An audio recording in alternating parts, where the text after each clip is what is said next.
I'll be sharing my ordeal with you, so if you have some free time, I hope you'll listen and find some relief. When I returned from a business trip and opened the front door of my home, my wife was suddenly kneeling in the hallway. "James, I've had an affair. The other man's wife found out." That was what she said. This was the end of January. It caught me completely off guard. My reaction was a dumbfounded response. "Huh?" "Anyway," I said, "let's move to the living room. This isn't the place to talk." And I noticed our child was nowhere to be seen.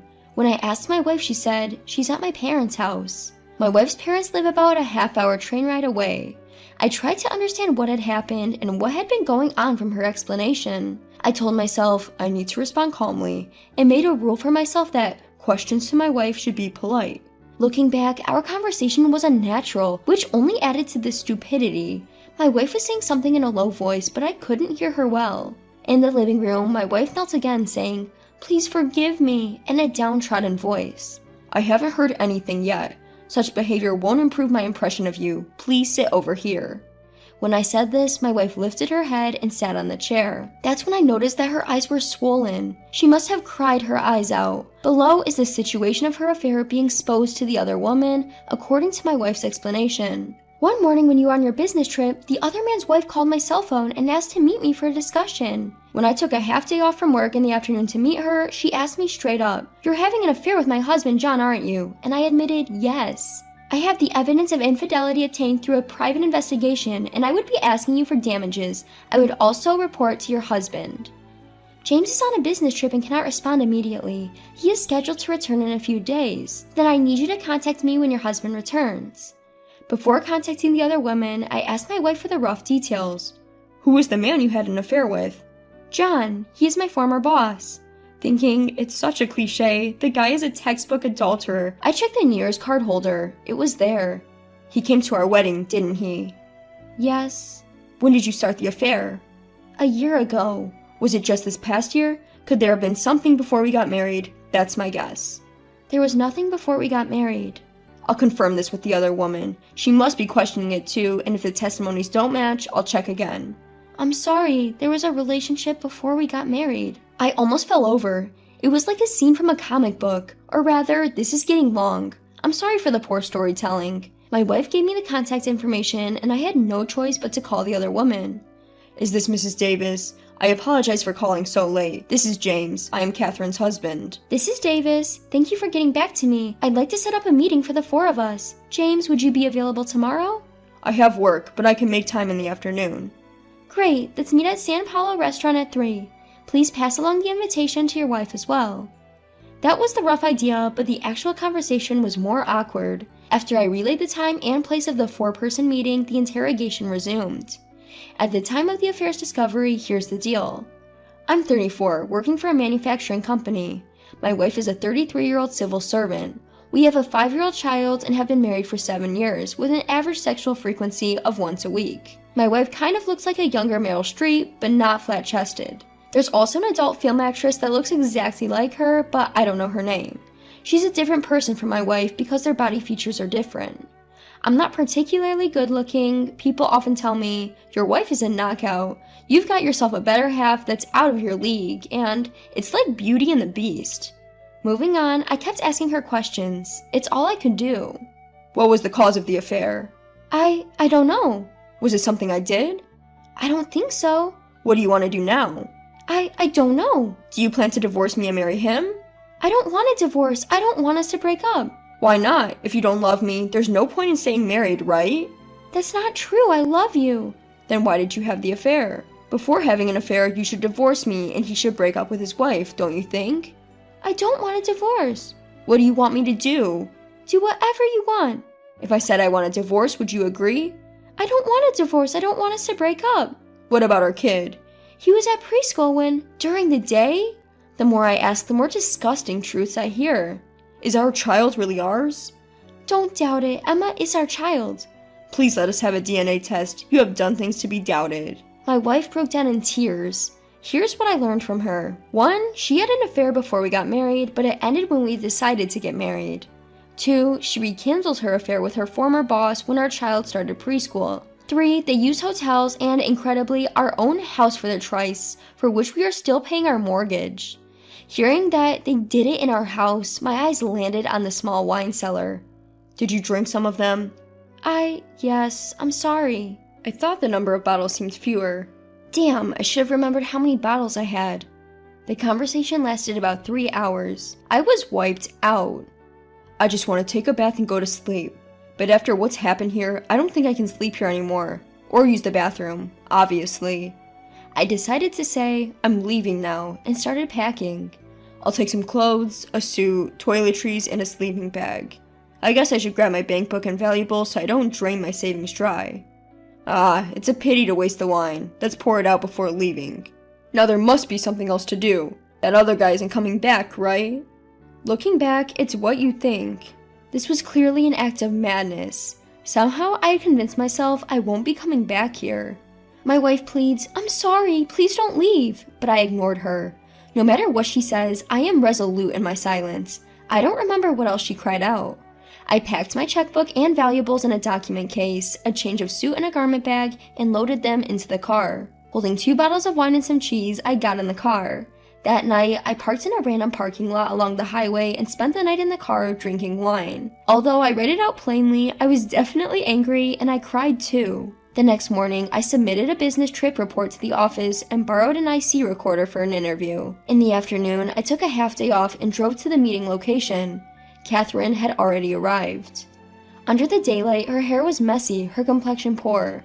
Not that I was any better, having not showered either. We were a couple emanating an aura of poverty. At that time, Catherine was apologizing to me, but I can't recall what she was saying. The other couple arrived. The guy was a tanned, older gentleman trying to look young, but compared to me, he was undoubtedly handsome. His wife had a strong and attractive fox-like face, and judging by their bags, they seemed to be affluent. We took our seats and exchanged formal greetings along the lines of, sorry about my foolish wife, and sorry about my husband. Initially, the 2 responsible for the affair were sent to separate seats at the counter, and I started talking with the other woman. We cross-checked each other's accounts of the situation, confirmed any discrepancies, and discussed how to move forward. We haven't decided yet, but I think it's probably over. We will postpone our divorce until next year. A pension issue, huh? I intend to send a demand letter for damages to Mrs. James. I will also claim damages from your husband. I demand in writing that your wife resign. I probably won't have the right to interfere with my wife's job anymore. Please demand as you see fit, Mrs. were among the shared words between the wronged parties. Next, I had a face-to-face meeting with the man, while the other woman and Catherine went to separate seats. The man suddenly prostrated himself. Again, huh? I sighed and told him to lift his head so I could hear his side of the story. After that, we had a 4-way meeting. We heard from those involved about how they came to commit adultery. Partway through, Catherine started crying and couldn't say anything. She was just gasping for breath, and the man did most of the talking. I wonder if our seat is the center of attention from the other leisurely ladies at this restaurant in the middle of a weekday, was what crossed my mind. That's not good, because it's a post-fact report, the tension is less and seems like someone else's problem. The real thrill of real-time progression is the direct transmission of frantic and shaken behavior. Around 2 hours later, the 4-way meeting was over, with the other couple making their exit. I haven't eaten anything since last night's cheese, I remembered, and ordered a full meal. Catherine, my wife, was still sobbing at my side. You can go home first. Thanks for your time, I said. While slurping up my spaghetti, I forced it down with water and then spoke with my wife. Please come home. I'll head to my folks' place and leave our house empty. That's the place you did it, right? Disgusting, I said, and just then, my stomach churned and I vomited. I tried to cover my mouth, but I couldn't make it in time, and vomit splashed onto the table like a fountain. My sincerest apologies to the customers and staff around me. Catherine let out a silly little eek and started crying again. I rushed out of the restaurant after a quick apology to the staff, not even waiting for my change at the cashier's desk. I'm really sorry for causing such a scene. I put Catherine in the car and headed home. She kept crying, retching, and saying, I'm sorry, it's my fault. Our conversation in the car went something like this, as far as I remember through the exhaustion and shock. Before we got married and over this past year, you've had your way with me, so for this last part, let me have my way. What do you mean by the last part? I don't want this to end. Why won't you let me have my way? I don't want a divorce. Apart from that, you can do whatever you want. Do you want me to keep vomiting my guts out for the rest of my life? I'm sorry, please forgive me. I can't keep this up. This was followed by a ceaseless back and forth that felt like a replay of the previous night. I dropped Catherine off in front of our house saying, "Please go inside, I'll leave." That same day, I visited the cleaning services and a lawyer's office requesting a claim for compensation. I did record our four-way conversation, but there was no need to use it. That week, I spent some time at health spas and occasionally stayed at my office. Over the weekend, I was called by my father-in-law for a three-way meeting with myself, Catherine, and him at our home, where he apologized profusely. Again, another bargain, I thought, matching his apology. When I told him I was considering a divorce, Catherine burst into tears again. My father-in-law had to take her home, and I was left alone to pack up my things. After that, I started looking for a new apartment, visiting real estate agencies. On the same day, I received a call from my parents who had been contacted by my father-in-law. It took me an hour to explain the situation. My father was calm, but my mother was furious, and it was exhausting trying to calm her down. The following week, I collapsed at work. I was taken to a nearby hospital where I received an IV drip and spent the day in the hospital. According to my coworker, I fainted all of a sudden. They thought it was a comedy sketch. Somehow, the news reached Catherine's family and she came to the hospital. And then she started crying again. I was really annoyed and said, "You shouldn't have come." Well, I felt like I was just talking normally, but in reality, I was yelling. My apologies to the nurses and patients. I was emotionally unstable. Sorry about that. My superiors at work found out about my car camping and vagrant status, so I moved to the company dormitory for the time being. Events happened following the revelation. Managed to get a signed agreement and compensation from John. Sent him the receipt. Even though I set the claim high, expecting him to refuse, I was surprised when he accepted without hesitation. A few days later, my father-in-law reported the following to me. "Considering the current situation where I hold Catherine's savings books, will cover Catherine's compensation payments at her parents' house for the time being." The amount was lower than what I had. I burned and handed over the images and videos of Catherine and the kids that were left on the HD. I edited and cut out scenes where I appeared. Looking back, I don't understand why I was doing such a meticulous job. Every weekend, I had meetings with Catherine. There were times when her friends were present too. There were also times when Catherine brought the kid and I just played with her. At first, Catherine only cried and then stayed silent. Even so, I finally got her to say, "If you want a divorce." Currently, we're in divorce negotiations. The proposed items for the divorce agreement are as follows. Catherine will retain custody of the kids. I will pay $300 a month for child support. Compensation and property division will offset each other, and Catherine's parents will buy our house. I realize Catherine's parents are rich. The property disposal is taking quite some time. I didn't go after the custody. Despite my big talk, I still haven't gotten a DNA test done. My feelings towards the child are, to be honest, a dilemma. I understand they're a different individual, but they are a part of Catherine. It's a hard conflict to describe. I plan to pay child support but not see them again. I'm thinking about making a lump sum payment to sever ties. I feel sorry that I seem cold compared to other cheated husbands. As for the follow-up, whether it's a promotion or demotion, I don't know, but John was transferred. Since it was sudden, this issue was probably the cause. This information came from Davis. Catherine hasn't quit her job and is commuting from her parents' house. Nobody's living in our 1.5-year-old house at the moment, and it's under appraisal, which is a drop in the bucket. I moved into an apartment. After moving, I sold my car.